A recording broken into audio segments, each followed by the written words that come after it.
नमस्कार दोस्तों, स्वागत है आप सभी का हमारे यूट्यूब चैनल ऑब्जेक्टिव सेंटर पर। इस वीडियो में हम लोग देखेंगे वैद्युत सहायक सामग्री पर ऑब्जेक्टिव क्वेश्चन। तो चलिए शुरू करते हैं।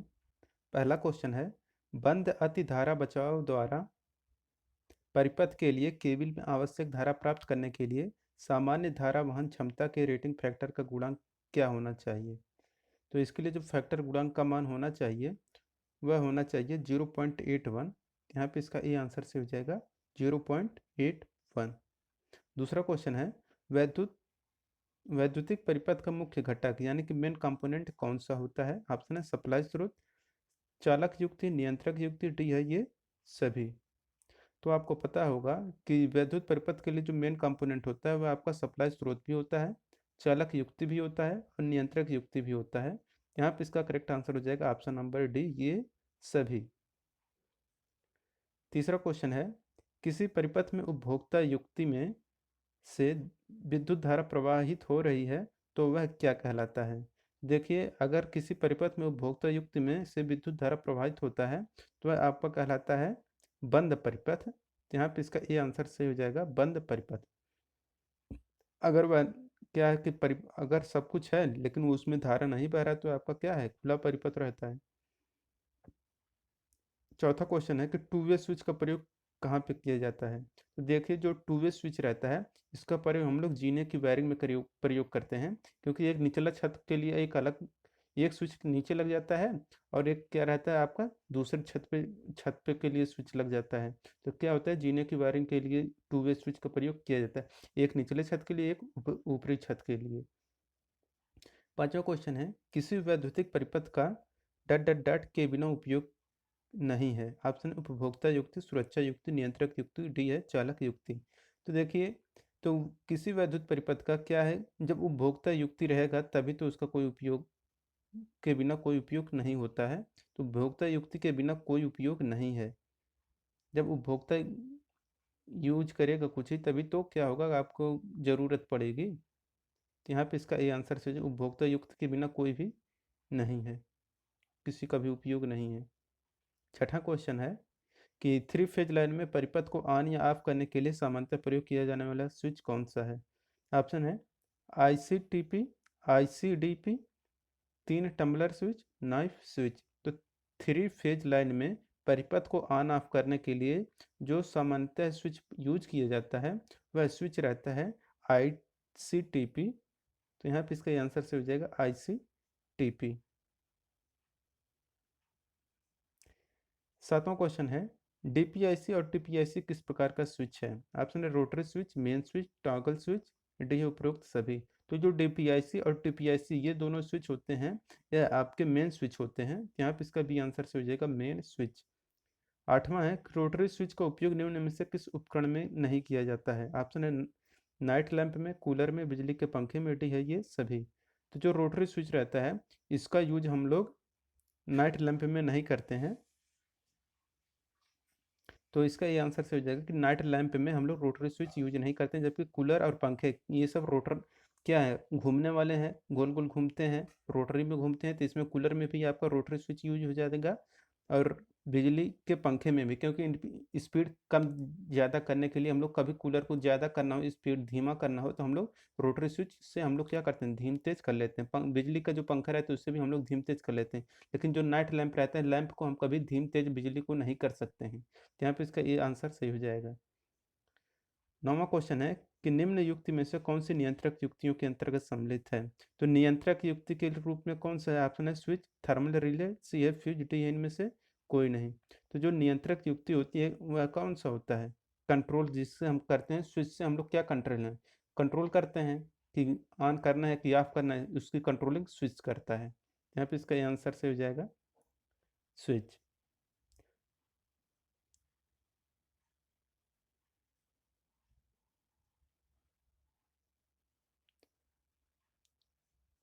10वां क्वेश्चन है कि वैद्युत परिपथ में विद्युत धारा के प्रवाह को कंट्रोल करने वाली युक्ति कौन सी है। तो विद्युत परिपथ में विद्युत धारा के प्रवाह को जो नियंत्रित करता है वह आपका स्विच रहता है। तो यहाँ पे इसका बी आंसर से हो जाएगा स्विच। 11 नंबर क्वेश्चन है, एक लैंप को 3 स्थानों से नियंत्रित करने के लिए कितने स्विच की आवश्यकता होगी?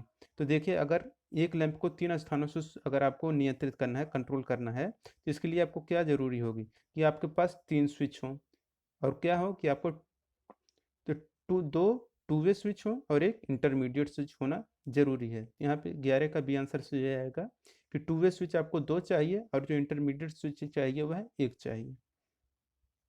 12 नंबर क्वेश्चन है, यदि आप किसी प्रतिष्ठान में आईसीडीपी स्विच ऑफ स्थिति में है तो स्विच में संपर्कित लोड सामान्य रूप से कार्य कर रहा है, इसका कारण क्या है?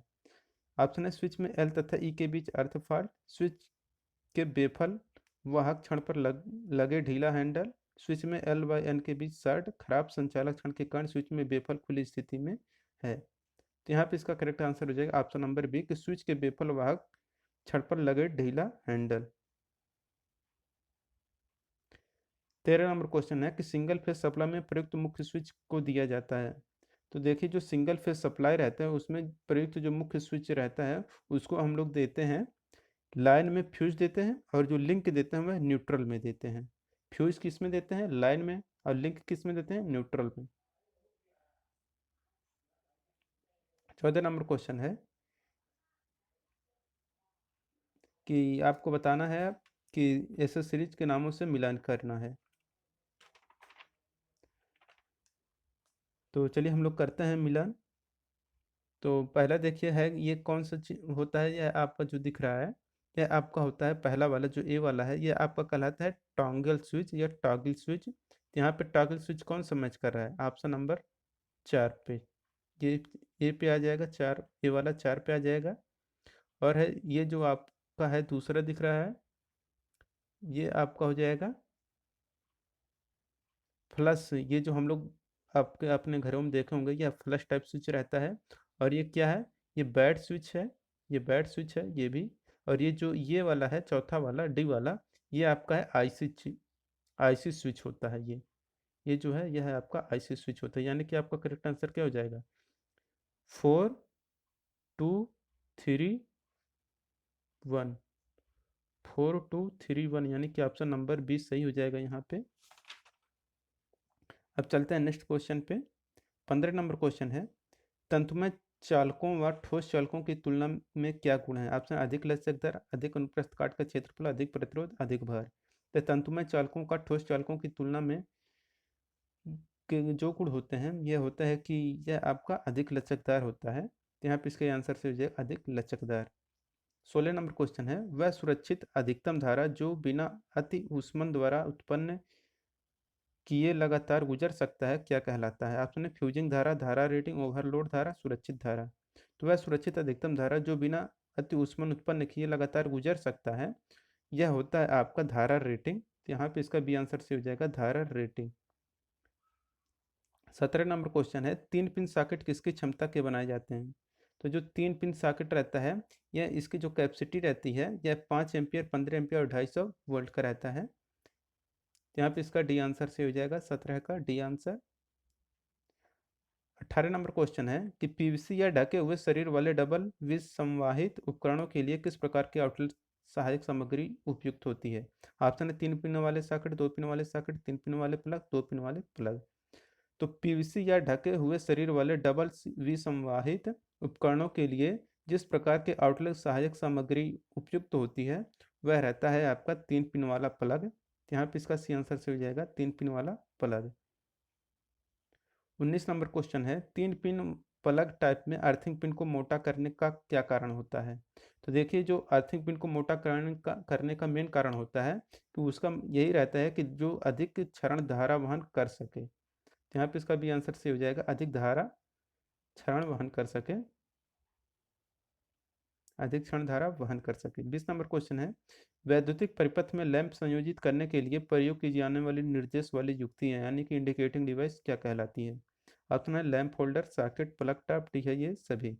तो वैद्युत परिपथ में लैंप संयोजित करने के लिए प्रयोग की जाने वाली निर्देश वाली जो इंडिकेटिंग डिवाइस होती हैं यह कहलाता है आपका लैंप होल्डर। भाई, लैंप में संयोजित करेंगे तो वह लैंप होल्डर ही तो कहलाएगा। 21 नंबर क्वेश्चन है, Edison screw type lamp holder संपर्क को हमेशा किसके संपर्क में होना चाहिए? ऑप्शन है परिपथ के उदासीन तार, परिपथ के फेस तार, परिपथ के स्विच यानी कि अर्ध तार, परिपथ के भूगर्भित तार। तो जो Edison screw type lamp holder संपर्क को हमेशा हम लोग क्या करते हैं, परिपथ के उदासीन तार के साथ संपर्क में होना चाहिए। यहाँ पे इसका ए आंसर हो जाएगा, परिपथ के उदासीन तार के संपर्क में होना चाहिए।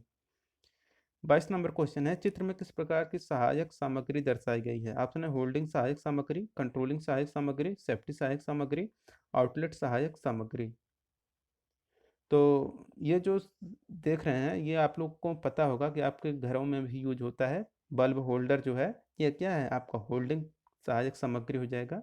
बल्ब का होल्डर दिख रहा है ना आपको, यहाँ पे देखिए फंसाने वाले दिख रहा है आपको, ये आप क्या है, होल्डिंग सहायक सामग्री हो जाएगा, होल्डिंग डिवाइस। 23 नंबर क्वेश्चन है, किस प्रकार के लैंप होल्डर का उपयोग केवल 300 वाट से अधिक लैंपों के लिए करना चाहिए। ऑप्शन एडिशन स्क्रू प्रकार का lamp holder, Goliath Edison screw type का holder, swivel lamp holder, bayonet cap lamp holder. तो जिस प्रकार के लैंप होल्डर का उपयोग केवल 300 वाट से अधिक लैंपों के लिए करना चाहिए वह रहता है आपका गोलियत एडिशन स्क्रू टाइप का होल्डर। यहाँ पे इसका बी आंसर सही हो जाएगा।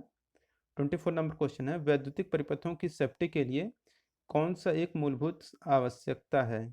तो देखिए जो सेफ्टी यानी कि सुरक्षा उपकरण जो रहता है यह आपका कौन सा होता है, फ्यूज होता है ना। तो 24 का करेक्ट आंसर हो जाएगा ऑप्शन नंबर सी। जो कंट्रोलिंग रहता है वह आपका स्विच होता है। कंट्रोलिंग का काम कौन करता है, स्विच, लेकिन सेफ्टी का काम कौन करता है, फ्यूज। और होल्डर को आपको पता ही है ये आपका पकड़ने का कार्य करता है। 25 नंबर क्वेश्चन है कि फ्यूज संयोजित होना चाहिए। तो देखिए जो फ्यूज संयोजित करते हैं हम लोग श्रेणी क्रम में ही फ्यूज यूज करते हैं। तो यानी कि जिसमें फेज चालक के श्रेणी में, यानी कि ऑप्शन नंबर यहाँ पे करेक्ट क्या हो जाएगा, ऑप्शन नंबर सी, फेज चालक के श्रेणी क्रम में हम लोग यूज करते हैं। 26 नंबर क्वेश्चन है, कार्ट्रिज फ्यूज का प्रयोग किस लिए किया जाता है। ऑप्शन है वर्कशॉप में, उपकरणों में, केवल वितरण स्टेशनों में, डी है विद्युतिक स्थापनाओं में। तो जो कार्ट्रिज फ्यूज का प्रयोग हम करते हैं हम लोग या करते हैं वर्कशॉप में, कार्ट्रिज फ्यूज का प्रयोग वर्कशॉप में यूज किया जाता है। 27 नंबर क्वेश्चन है, एक फ्यूज के लिए फ्यूजिंग फैक्टर का मान कैसे ज्ञात करते हैं। तो देखिए जो फ्यूजिंग फैक्टर होता है यह होता है कि न्यूनतम फ्यूजिंग धारा बटे अंकित धारा का रेशियो होता है। यहाँ पे इसका सी आंसर से हो जाएगा कि न्यूनतम फ्यूज धारा बटे अंकित धारा, अंकित फ्यूजिंग धारा, इन दोनों का जो रेशियो होता है ये आपका फ्यूजिंग फैक्टर कहलाता है। 28 नंबर क्वेश्चन है कि फ्यूज रेटिंग किसके पदों में व्यक्त की जाती है। ऑप्शन है वोल्टेज, धारा, केवीए, वीएआर। तो जो फ्यूज रेटिंग होता है यह व्यक्त किया जाता है आपका धारा के पदों में या एम्पियर, यहाँ कहीं कहीं आपको एम्पियर मिल जाएगा।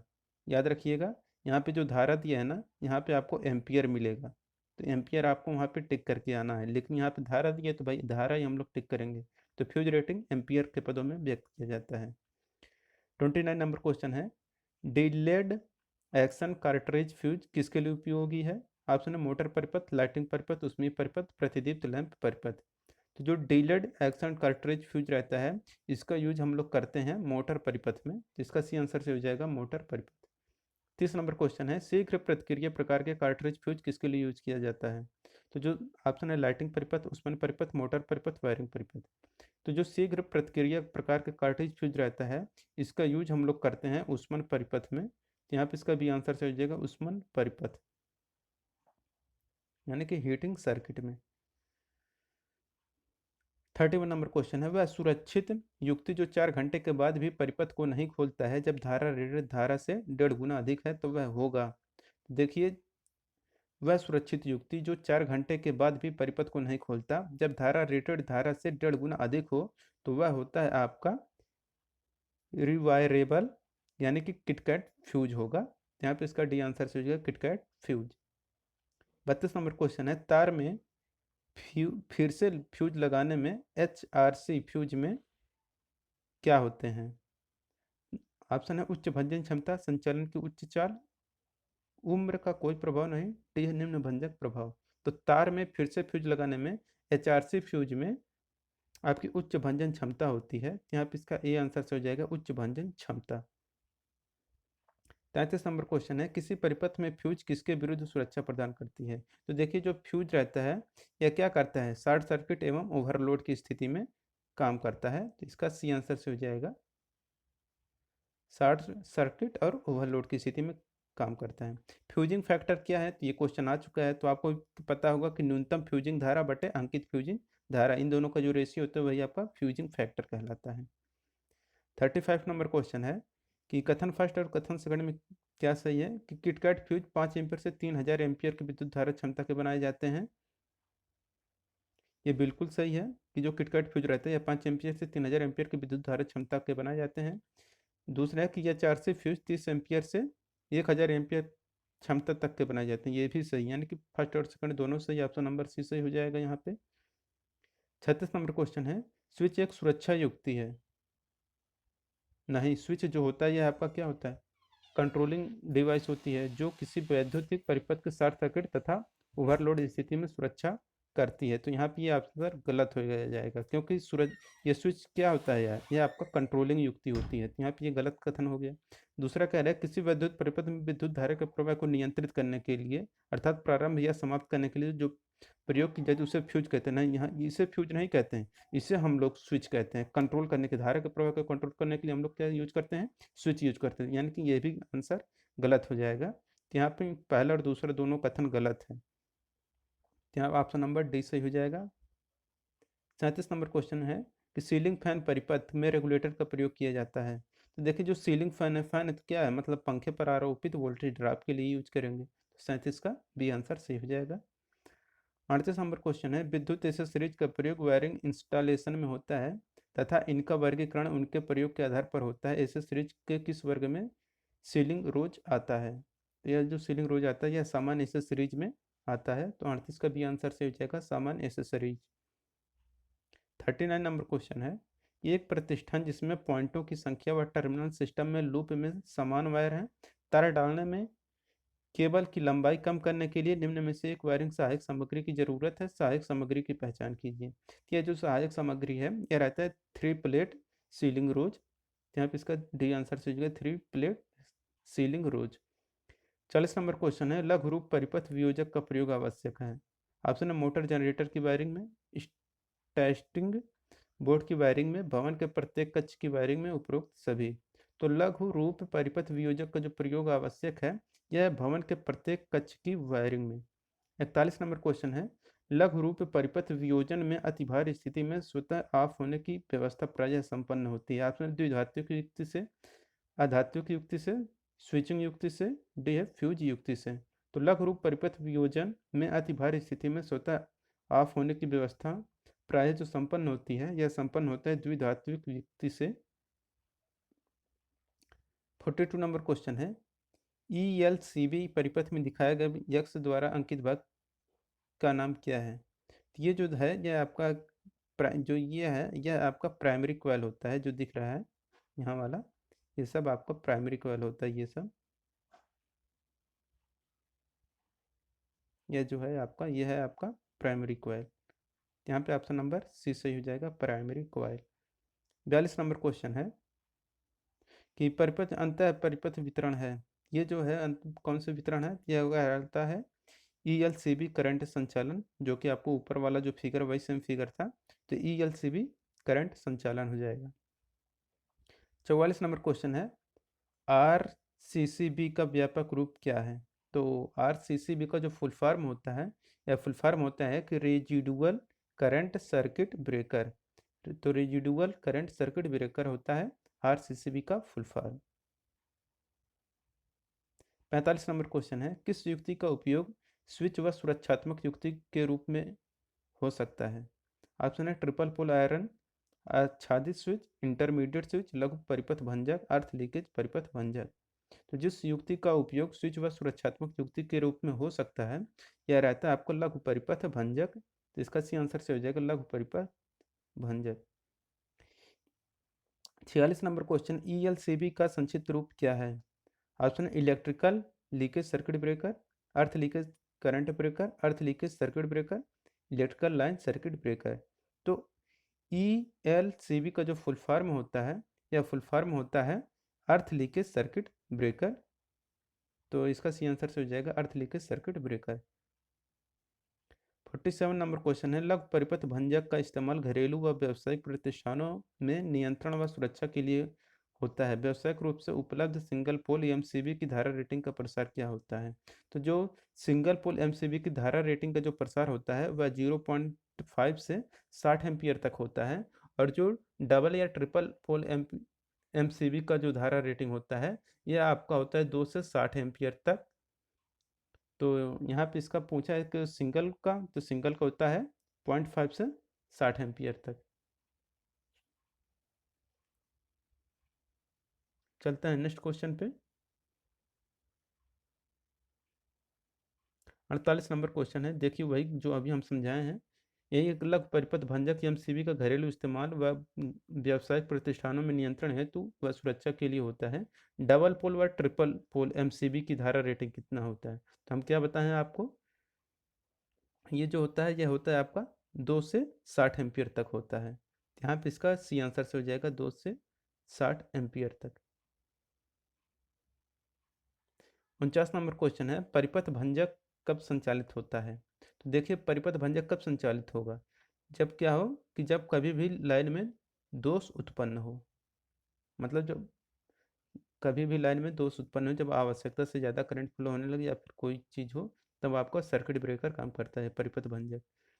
50 नंबर क्वेश्चन है, एमसीसीबी कितने एम्पियर तक कार्य करता है? तो जो एमसीसीबी रहता है यह आपका कार्य करता है 25 एम्पियर से 2500 एम्पियर तक। यहाँ पे इसका बी आंसर सोचिए, 25 एम्पियर से 2500 एम्पियर तक एमसीसीबी कार्य करता है। तो दोस्तों अगर वीडियो पसंद आए तो वीडियो को लाइक करिए, अगर आप हमारे चैनल पर नए हैं तो चैनल को सब्सक्राइब करिए। जिन लोगों ने वीडियो को शेयर नहीं किया वो लोग वीडियो को शेयर कर दें। मिलते हैं नेक्स्ट वीडियो के साथ। Thank you.